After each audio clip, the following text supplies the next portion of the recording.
शानदार दिन है। आप इसे शानदार कहते हैं? औरतों और बच्चों की जान लेना। अपनी जगह मत भूल योद्धा, तूने इस काम को पूरा करने का वादा किया है। ईश्वर के लिए किया है, इस सब के लिए नहीं। इस दुनिया में मैं ही ईश्वर का दूत हूँ, मेरे कानों में उन्हीं की आवाज गूंजती है। शायद वो उनकी आवाज नहीं जो आपको सुनाई देती है। तेरी इतनी हिम्मत?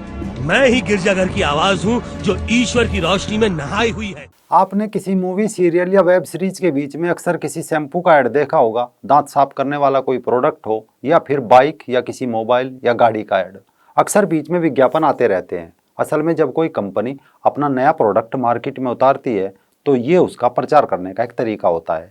पर क्या हो अगर कुछ दिन बाद आप देखें कि नए धर्म, मत, पंथ के भी विज्ञापन आना शुरू हो जाए। टीवी पर दिखाया जाए कि ये लीजिए नया धर्म जो भगवान से मिला है सिर्फ 5 मिनट में, और नीचे स्लोगन चले कि पहले इस्तेमाल करें फिर विश्वास करें। नमस्कार दोस्तों, रंग दे बसंती देखना शुरू कर चुके हैं आप। मैं हूं राजीव चौधरी।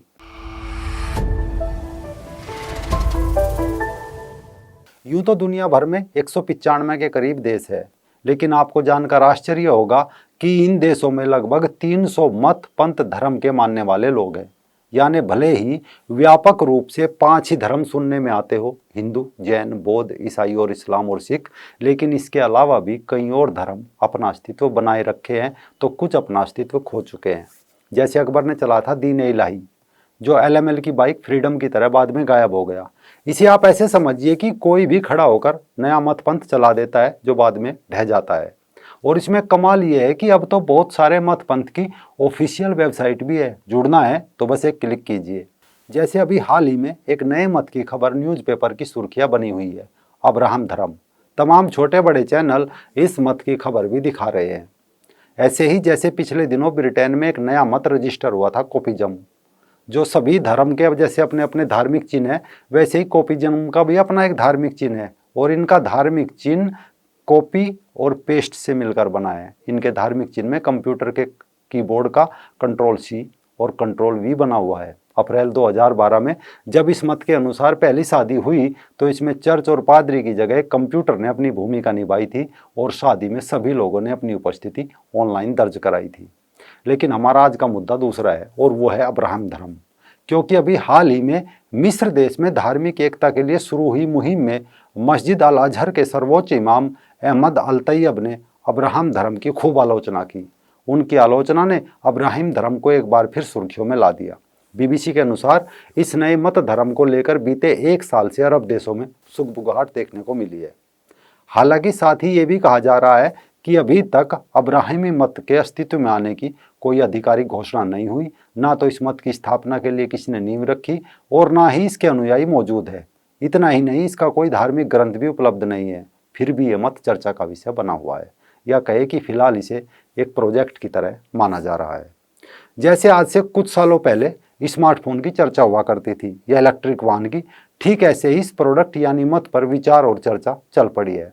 कारण इस प्रोजेक्ट के तहत पिछले कुछ समय में इस्लाम, ईसाई और यहूदी, इन तीनों मत में शामिल एक समान बातों को लेकर अब्राहम के नाम से मत बनाने की कोशिशें शुरू हुई, क्योंकि तीनों ही अब्राहम को अपना पैगंबर मानते हैं।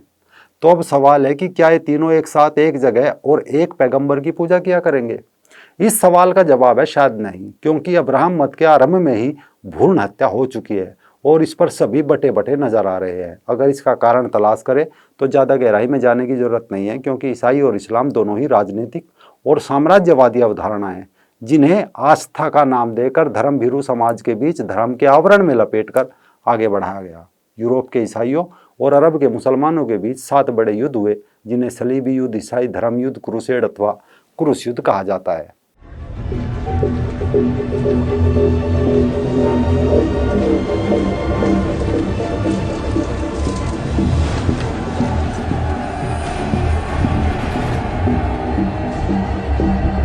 आज तुम्हारे लिए सबसे बड़ा दिन है। आज तुम सब के सब लड़ोगे ईश्वर के लिए। आज तुम सब वो योद्धा हो जिन्हें अपने नापाक दुश्मनों के खून से धरती रंगनी है।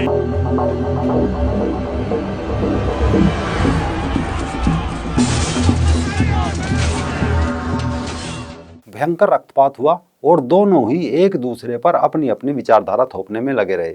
जब यूरोप ने आधुनिक हथियार बना लिए तब इस्लाम के लोगों ने अपने पांव पीछे खींचे। अब पिछले 1 साल पहले इस मत को लेकर फिर चर्चाओं का दौर शुरू हुआ और इसे लेकर विवाद भी देखने को मिले। मस्जिद अल अजहर के सर्वोच्च इमाम अहमद अल तैयब ने इसे साफ नकारते हुए कहा कि वे निश्चित रूप से दो धर्मों इस्लामी और ईसाई के बीच भाईचारे को भ्रमित करने और दो धर्मों के मिश्रण और विलय को लेकर उठ रही शंकाओं के बारे में बात करना चाहते हैं। ईसाई धर्म, यहूदी धर्म और इस्लाम को एक ही धर्म में मिलाने की इच्छा रखने का आह्वान करने वाले लोग तुम्हारे पास आएंगे और कहेंगे कि सभी बुराइयों से छुटकारा दिलाएंगे। इसके जरिए जिस नए धर्म के निर्माण की बात हो रही है उसका न तो कोई रंग है और न ही इसका कोई स्वाद और न ही इसकी कोई गंध। खैर, इस्लाम के इमाम, मौलवी, मौलाना कहे या इन्हें मजहबी सेल्समैन कहे, ये इसे एक सिरे से खारिज कर रहे हैं। इसका कारण भी साफ है। एक तो 1400 साल से कत्लेआम मचाकर इस्लाम को खींचतान करके यहाँ तक लाए, दूसरा आसमानी किताब का रट्टा मारा। अब अचानक कोई दूसरी किताब रटनी पड़ेगी तो इस उम्र में याद हो ना हो तो धंधा एकदम चौपट हो जाएगा। तो इनका व्यक्तिगत विरोध जायज है। और तीसरा, शराब, शबाब, जन्नत, उसमें किलोले करती हूर यानी सपने बेचने की दुकान इनकी समाप्त हो जाएगी। तो इस दुकान को ये लोग अचानक कैसे बंद करें? ये तो ऐसे है कि किसी पुश्तैनी तंबाकू बेचने वाले से जाकर कहे कि तू अब कंप्यूटर बेचने का कारोबार कर।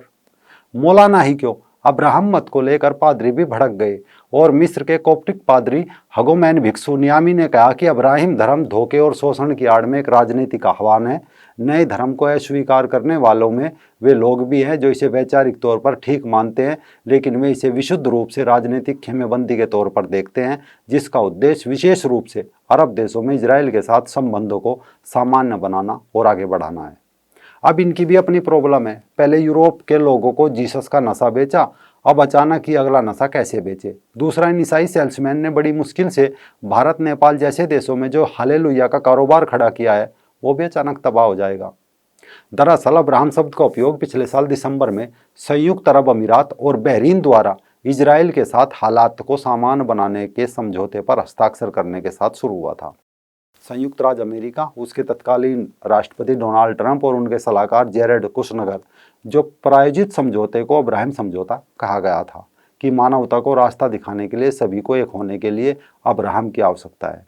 इसके तीनों धर्म में शामिल एक समान बातों को लेकर पैगंबर अब्राहम के नाम से धर्म बनाने की कोशिश शुरू हुई थी। लेकिन हमारा सवाल दूसरा है कि यूरोप और मध्य एशिया में ये अब्राहम कहाँ से आया? बताया जाता है कि अब्राहम भगवान श्री राम का अपभ्रंश शब्द है, क्योंकि अगर देखा जाए तो मध्य एशिया और यूरोप में श्री राम जी को ही अब्राहम कहा जाता है। कारण अब्राहम अपने भाई से अलग हुए और श्री राम जी भरत से अलग हुए। अब्राहम ने अपनी पत्नी हागर को निष्कासित करा, जबकि श्री राम जी द्वारा सीता जी को निष्कासित करने की बात पढ़ने को मिलती है। इसी कारण अगर अब्राहम की कहानी पढ़े या श्री राम जी की तो दोनों में काफ़ी समानताएं पाई जाती है। बल्कि कई लोगों का मानना है कि फिलिस्तीन का शहर रामल्ला हो या रामलीला, भगवान श्री राम जी को ये लोग आज भी दूसरे नाम और रूप से मानते हैं। इन्होंने बस थोड़ी सी कहानी बदल दी और नाम बदल दिया, अब्राहम से राम कर दिया। यानी ये साफ है कि कभी सनातन धर्म की जड़ें संपूर्ण संसार में फैली थी। अब देर आए दुरुस्त आए, या कहो आज नहीं तो कल इनके धार्मिक प्रोडक्ट फैल हो जाएंगे और इन्हें फिर से अब्राहम या कहो राम जी की शरण में आना ही पड़ेगा।